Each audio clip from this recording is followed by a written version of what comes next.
Hello friends, so today's video is going to be an in-depth review for Arcane. I will be keeping things non-spoiler for those of you that haven't seen it, but I'm going to be diving into a lot of different aspects of the show. I will have timestamps down below if you'd like to jump to any specific parts, and the various different things that we'll be discussing will be what the show is about, the pacing of the show, the tone, fight scenes, characters, relationships, and voice acting, the look and the music, and then final thoughts. Jumping right into it, this is a show that has swept people off their feet. The hype is next level. It had 100% on Rotten Tomatoes.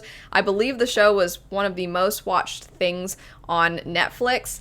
And I was a little nervous because while I thought it looked amazing, one, I didn't actually know what it was about, and two, when things are that hyped, it is very hard for it to live up to expectations. For me, and it would seem for a lot of people, it's not only meeting those expectations, but exceeding them. That's what it was for me. I was blown away by this show. The setup is that we're following some kind of ragtag group of kids that live in something that's referred to as the Undercity. So you have the lower city, the Undercity, and the upper city. The Undercity is where our main characters are from, or at least most of them. You do get introduced to a large cast of characters, but we are introduced initially to some people that are living in this area that is where the underprivileged live. They are second-class citizens, if even that, and they don't have a lot. And then you have the upper city where it's filled with opulence and extravagance. It's where the thinkers live, it's where the rich live, and the privileged. All the decisions that are made in this area really rarely ever take into account the people that are living in poverty.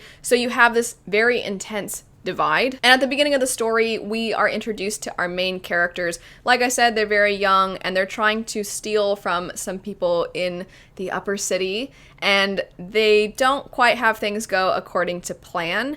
And it would also seem that the person they were trying to steal from and the things that occurred while they were trying to steal had consequences that were beyond what they were ever expecting, and that's what sort of gets the wheels rolling on this show. That first episode intro makes the show seem like it's going to be pretty small in scale, but very quickly you can see that it's going to be epic in scope. You start being introduced to other characters. You're starting to see very quickly that a lot of characters have a lot more to them than you initially expected. Their backstories are darker than you could have imagined, and then also the city's background and the things that have happened in years past.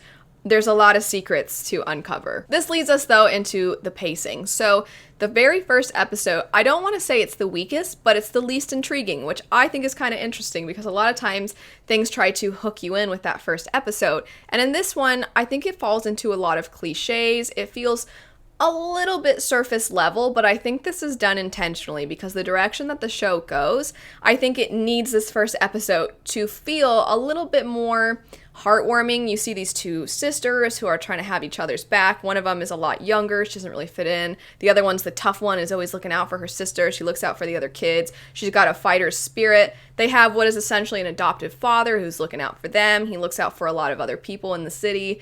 And you have this sense of, oh, found family. They're all banding together and they're just trying to make it. And then the show slaps you in the face, and the direction that it takes is so much heavier than you could have expected, and very quickly. The first 3 episodes of this show do a better job telling a story, I would say, than a lot of other shows do in an entire season. But after the first episode, I thought, all right, I'll watch the next one. I think there's some things about this that are fun. I like the art style. I like these characters. So let's see where this goes. And then by the end of episode 3, I thought, oh my gosh, this is amazing. I cannot believe how good this is in 3 episodes. I can't believe how much I hurt right now. I don't know what's going to happen next. I feel so badly for these characters. And I was so pulled in. So if you give the show a try, I highly recommend watching those first 3 episodes because I think that it sets everything up so well. And then there's technically 9 episodes in this show. A lot of times we've been seeing an 8-episode arc. And this 9-episode arc, I think, is interesting because the first 3 episodes kind of tell their own story. It is very much like a prologue, but a great one. And then that leads us into the next 6 episodes, and I felt the show never missed a beat. There was never a wasted moment. Everything that was given to us, I thought, at a perfect pace. I always felt like I was able to take in everything as it was coming to me, but then I also was trying to start predicting things, and then I didn't know where certain things were going. And then new characters would be introduced that made me excited for the potential of future seasons. And I was just always pulled in. And the second that you're getting a lot of intrigue, or the second you're getting a lot of these characters over here, you will return to this character, or you will see this new interesting thing pop up. And it just always has something. If it were a book, the way I would describe it is I always would want to turn the page. Like I said, that first episode, you might be like, I don't know. But you'll see. You need that juxtaposition of this cheeriness in the first episode and the sense of hope so that you really feel when everything comes crashing down. This moves us into the tone of the show. So I think that this is the Game of Thrones we've been waiting for. When I say that, I do not mean that it is the same level of political intrigue. I don't mean that the moral grayness and the story of villains turning into heroes and heroes turning into villains. I'm not saying that that's what this show is. I just mean that the general feeling of being so connected to all these characters, to seeing these villains and then actually being absolutely fascinated with them and filled with anticipation for what's going to happen next, and then wondering if perhaps this person is the way they are because they've been wronged in the past, or the way that you connect with certain characters, but then you find out more about other characters, and then now you start to slightly feel different about these people over here. And the side characters, the most minor of characters, you find yourself so pulled in by their story. And so when I say that the tone and that the Game of Thrones that we've been waiting for, that new, like, oh, is this going to be the new Game of Thrones? This, to me, it's on a level that I think few things have reached. And it's kind of created this whirlwind, the same way I would say that Game of Thrones has. I'm not saying that the tone is exactly the same. I'm not saying that the show is similar in plot whatsoever. But there's just something about it that I feel like you're watching something great. You're watching something magnificent unfold. It is the next great thing. So the tone, though, is definitely a lot lighter, meaning you can have kids in the room and probably not be too worried. But for adults watching, the heavier topics that they dive into, the mental health that they show you, the way that you can take this innocent thing and then it can turn into something dark if it has the wrong stimuli, it's honestly tragic. However, there is also the sense of, oh my gosh, that looked so cool, that you can't help but just find everything awesome.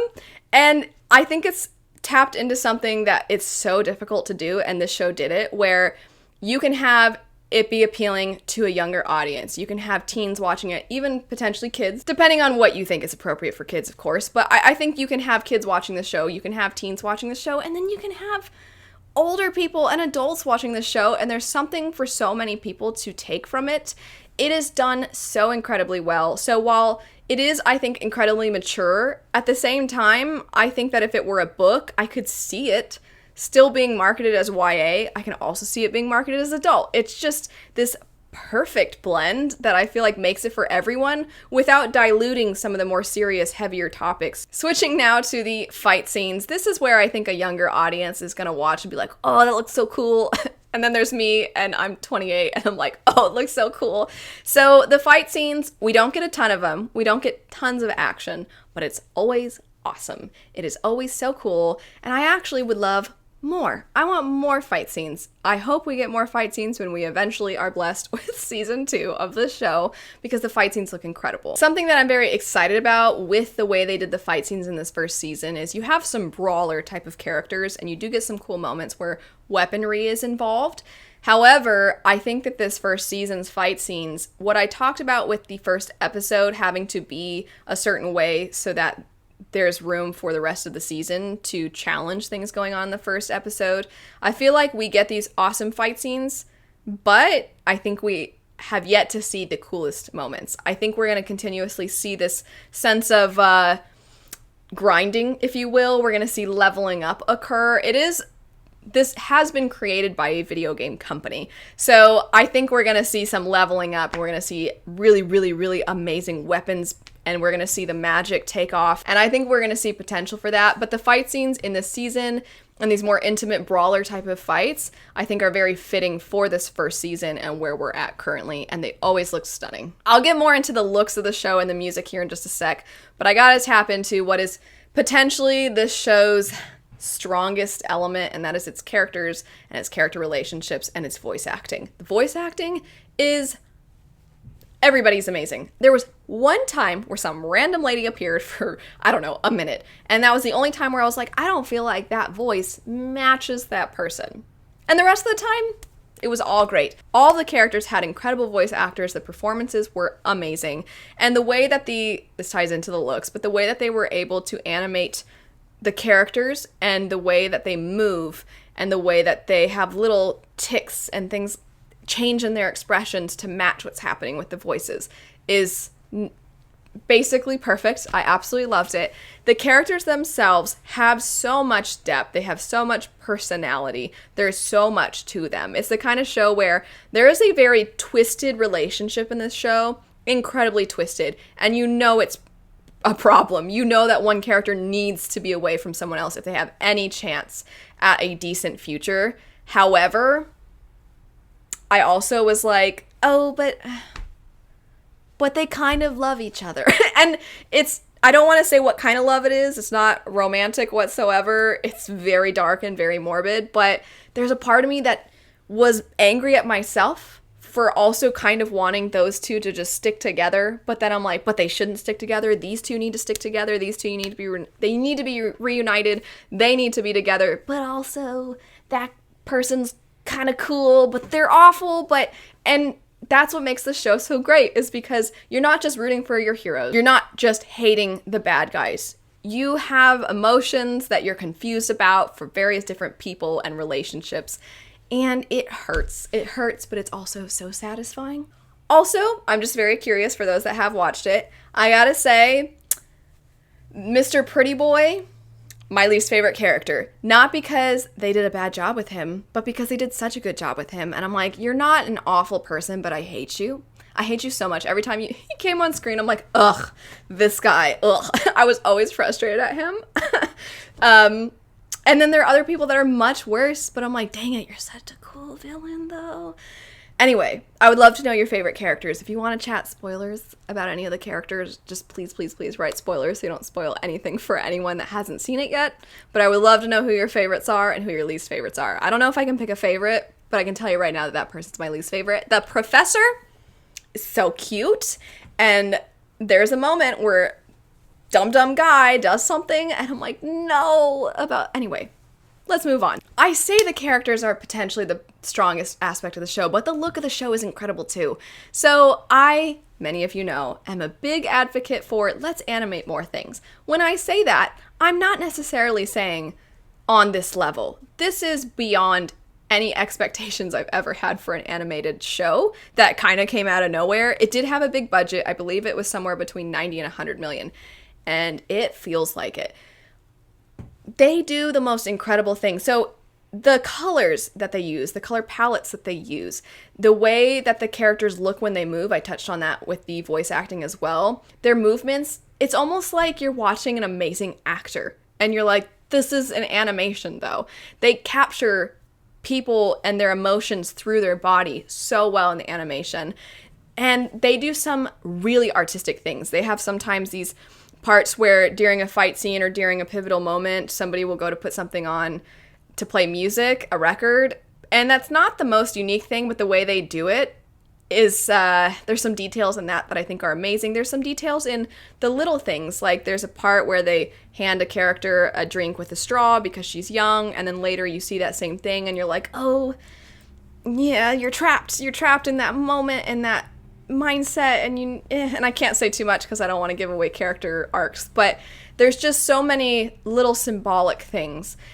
And then there's the incredible fight scenes that I already touched on, but those look great. The character designs are absolutely amazing, and a lot of the ways in which they show their creativity is present as well. For example, there's one kind of random character that has this collar necklace thing that kind of moves, because we do have this sort of steampunk feel to the setting. And there's this combination of technology and fantasy that all blends together seamlessly. The way that the cities look and the differences between the opulence of the upper city and the difficulties of the lower city and the harder lifestyle that they have is captured very well in the setting. And then the music is incredibly fitting. I believe Ray Chen, of all people, I was like, what the heck? Ray Chen's involved with this?